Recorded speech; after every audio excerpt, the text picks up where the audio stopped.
Македонија треба да стане општество на бројна, економски стабилна и финансиски одржлива средна граѓанска класа.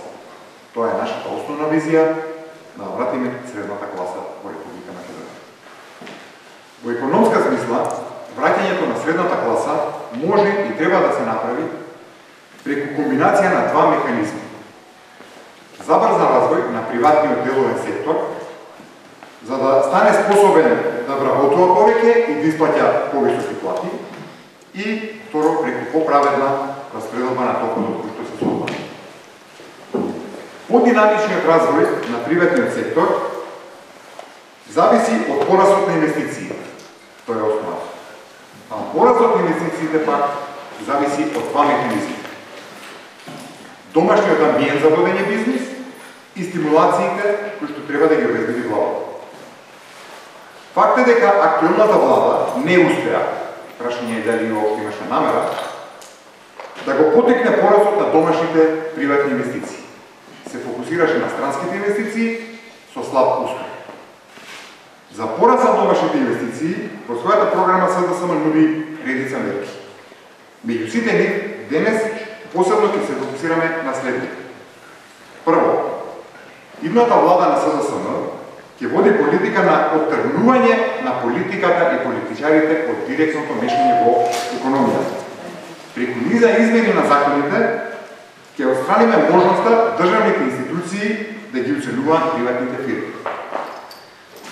Второ, ќе ги изедначиме условите за инвестирање на домашните и странските инвеститори. Поволностите кои сега важат за странските инвеститори во технолошко-индустријски да развојни зони ќе важат и за домашните инвеститори. Оваа влада тоа го најави, но не го направи. Ниту пак има намера да го направи во иднина. Трето, ќе водиме различна, соодветна казнена политика. Прво, ќе ги намалиме за најмалку 50% постојните казни и глоби. Преку нив актуелната влада го полни буџетот, но едновремено ги дере фирмите без да се води сметка за нивниот развој. Второ, при сите инспекцијски контроли, прво ќе бидат издавани само опомени, а само при повторување на прекршоците ќе може да следи парична казна. Трето, по една година ќе разгледаме можноста за скалест пристап во казнената политика, односно помалите фирми да плаќаат помали глоби. И четврто, принципот прво опомена ќе важи и за присилна наплата на долговите. Ова е само дел од мерките во програмата на СДСМ, наменети за потикнување на домашните инвестиции. Ве повикувам да ја разгледате целата програма, која содржи бројни други мерки и активности за реално подобрување на тешката економска ситуација во Република Македонија. Благодарам. И толку оквирно прашање. Меѓу мерките кои што владата секојдневно ги промовира во кампањата, кои што по изборите треба на граѓаните да им донесат подобар живот, се и викенд за пензионери, отпис на долгови. Како ги толкувате ваквите мерки? Нели ова е еден вид на нееднаквост, создавање нееднаквост меѓу граѓаните, вршење директен подкуп и треба ни антикорупцијската да отвори случај? Ситуацијата е уште по-драстична, да наречам, во вообичаена демократска земја, како што не е Македонија. Таа пресконференција на министерот Ставровски значи, со други зборови, уморени сме и истрошени сме и ја предаваме власта. Тоа е тоа што сакаше да го каже со други зборови.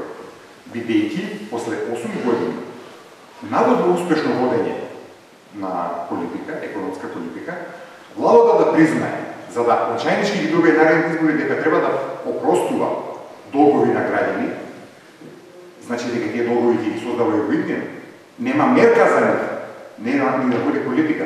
И тоа проверено, како што вика самиот наслов на програмата, проверено ќе создава долгови на граѓаните и воиднина. Тоа е коментар. Следната година дојдат на ред, че осмите 2 години дојдат на ред да се вршат големите камати, кои ги има задолжено владата на Република Македонија кон пространството на инвестиции. Сметите ли дека Македонија со одет на буџетот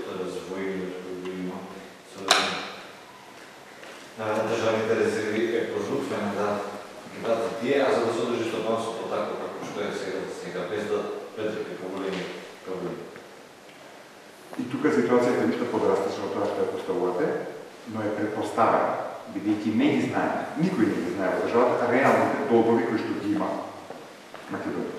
И владата и стопанството, односно владата према стопанството, што се скрие. Овие се видели што се према странските институции.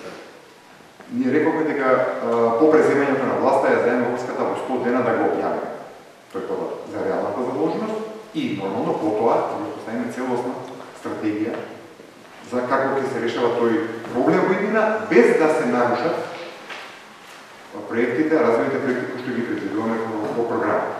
Значи ќе работиме домакински, но од кога ќе ги дознаеме сите детали, кои што оваа влада на толку повици никогаш не ги објави.